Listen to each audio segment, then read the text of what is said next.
Okay, let me give you guys some practice now. So similar to the previous video, but instead of giving you a circular cone, I'm going to give you a regular tetrahedron. So regular means just like a regular octagon where all the sides are the same. You've got regular tetrahedron, meaning this length is the same as this length here, is the same as this length. Well, all the sides are of the same length. Okay. Now, given this formula here, work out what would happen to the length x when we vary the volume here.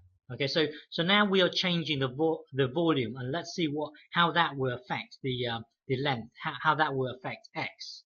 Okay, so the first part of the question is come up with the relationship between the volume and x. So we want x. You basically want to rearrange it so that you have x equals blah blah blah blah involving the v, because currently in this state here you're changing x and you're varying x and you're seeing how that affects the volume. But you need to rearrange it so that when you vary the volume here, you can see the effect that will have on x. So given this here, we are going to change the volume here, but this time we're going to halve the volume. Okay, so somehow you've got to think of a way to represent half. Well, in the past I would ask you to double the volume, so you would times 2. But so this is v, and then this would be 2v. But now I'm asking you to halve it. So maybe you can set this to v, and this will be half of v, or v over 2. Okay. So well, anyway, first part of the question, write down the relationship between the length x and the volume, and the second part is what happens to the length when we halve the volume. Okay, so if this is halved, what happens to this length? What happens to x? How does this x here relate to this x here? It's going to get smaller, but by what factor? Okay, so press pause and have a go. Okay, so to do this here, start with this, rearrange it so that x is the subject. So because we want it so that we have x equals blah blah blah involving v, so we change v and then we can see the effect it will have on x. Okay, so first part is to rearrange it to make x the subject. So so times both sides by this bubble here. Okay, so it'd be 6 root 2 times v equals x to the power of 3. So at the moment, what you've got is this times this times this. Those three parts are multiplying with each other, and now cube root both sides. But rather than writing the cube root, I'm going to use I'm going to write as this 6 root 2 v here, all of it to the power of a third. Okay, because when from indices, whenever you have this, you don't really understand what it means to have a power of a half. But when you have a power of a fraction, you immediately jump to root. Well, because there's a 2 here, then it's going to be this, which is the same as square root. But in this case here, it's a cube root, so I'm going to use a third. Okay, well anyway, if you don't understand this bit, watch the indices section. Okay, so this will be x here, and now I'm just going to switch around, switch the 2 around. So x equals 6 root 2 v to the power of a third. Okay, so now so whenever you have something like this, a, b, c, this equals root a times root b times root c. So now I'm going to use that and do this. Hang on. So this will be 6 to the power of a third. Square root 2 to the, well, I'm going to visualize the square root 2 as this. I'm going to visualize the square root 2 as 2 to the power of half, and then well basically remember when we're doing this, it's like at the moment you've got 6 times, well, you've got this block here times the square root 2 block times a v. Well here then you would get this times this, and then this. Well, if you don't understand this bit, you've got to watch for the indices section. So this will be, so this is our middle block here. Instead of visualizing the root 2, I'm going to visualize this, and then so basically I've got to get this index times with a third. So that will be top times top, bottom times bottom. So this will be 2, and then 1 times 1 is 1, and then 6 here. So this here is a 6. Okay. If you don't understand this, you've got to watch the indices section. So this bit here will be to the power of a third. Okay. So this whole thing here becomes this thing here. Okay. So this is your x here. Now we are varying the volume here, and we are trying to see what affects it. Well, basically, at the moment you've got this bubble multiplying with this bubble here. I only care about the volume because we are varying the volume here. We are seeing how this affects the we are varying the volume here. So this will be so this will be k, and then v to the power of a third. Okay, because everything in here we don't really care about. It's just a constant. So give it a constant name. Give it a new constant name, k. Right. So now once you're here, you can actually make the statement x. Hang on. You can actually make the statement x is proportional to v to the cube root of v, basically. So this thing is the same as this. So you can actually say x is proportional to the cube root of the volume. Okay. But we actually want to use this to answer the second part of the question. The second part of the question is what happens when we halve the volume here. So this is hang on. So hang on. Let's okay. So we got to this stage here at the moment.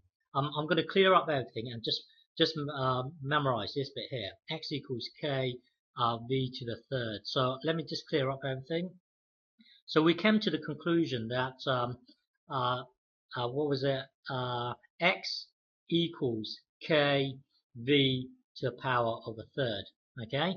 So now when this has a volume of v, okay, x will be this. So basically this is our old system here. Okay. Now we're going to halve this. So this now becomes v over 2. We're going to halve it and see what affects this x, how this x compared to this x here. So when this is halved, so times a half, when this is halved, what happens to this x in comparison to this? So now don't forget this system here is for this. Now we're going to create a new system for this small one here. So this will be x equals some constant. But the thing is, the volume of this new one is half the volume of this. So I've got to put this v over 2 into this v here. Okay, so it will be v over 2 and then to the power of a third. All right.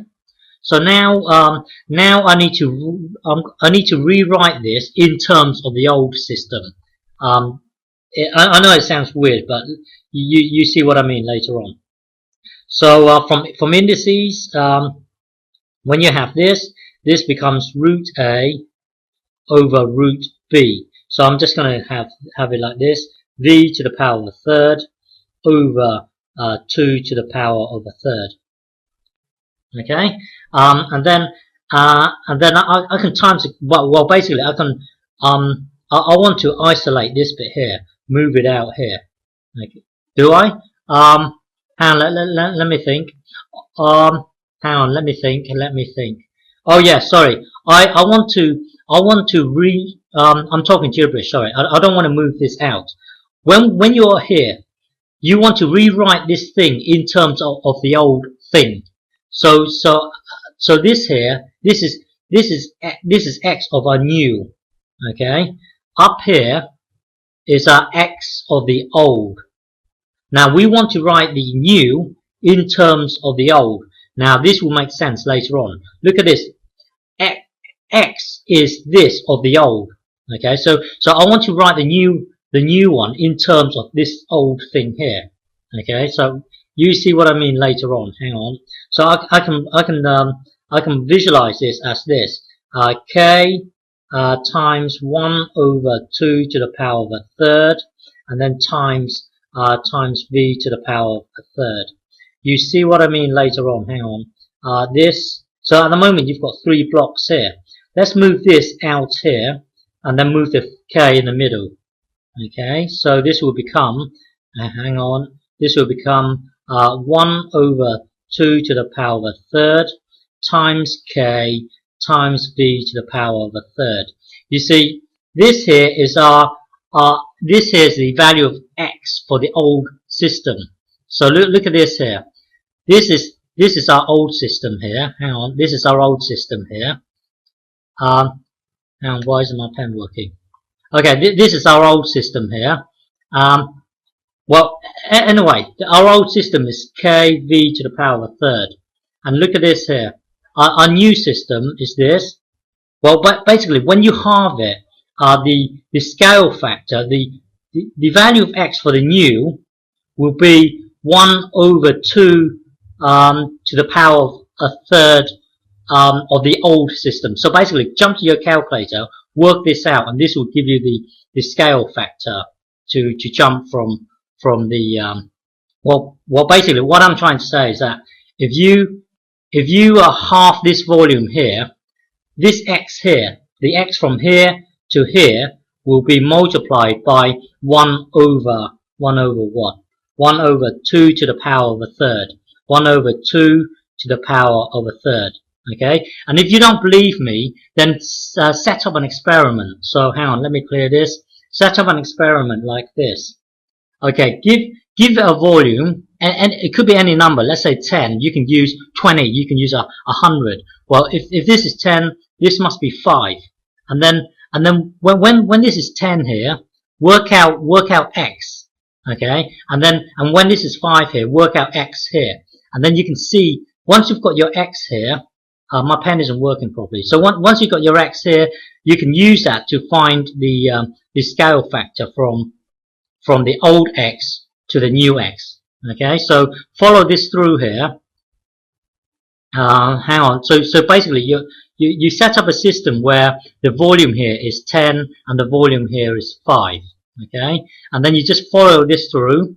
So yeah, follow it through. Blah blah blah. So x for the big shape would be this, x for the small one would be this, and then from that you can work out the scale factor. The scale factor is this here. Okay, this here is a scale factor. But when you get your calculator and do 1 over 2 to the power of a third, okay, you probably have to get an adult to help you with this part here if you don't know how to work your calculator. Well, anyway, this thing here will be the same as this thing here. So the two methods correlate. Okay, they match up with each other. Okay.